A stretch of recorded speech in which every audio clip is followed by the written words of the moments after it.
Good afternoon বন্ধুরা, কেমন আছো তোমরা? আশা করি সবাই ভালো আছো। তো আজকে লাঞ্চে বানিয়েছি ভাত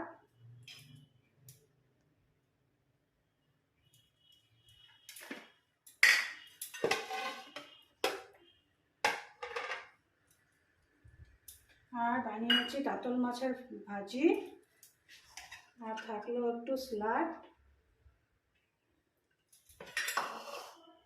আর বানিয়েছি ইলিশ মাছের মাথা দিয়ে বাঁধাকপি।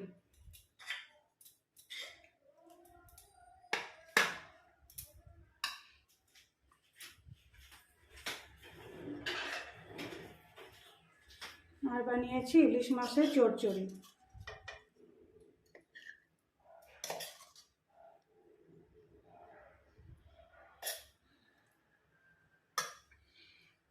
এই দিয়ে আজকে ভাত খাবো বন্ধুরা।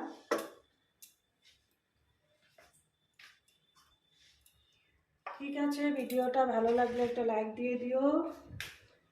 চলো খাওয়া দাওয়া শেষ করে আবার তোমাদের সামনে আসছি।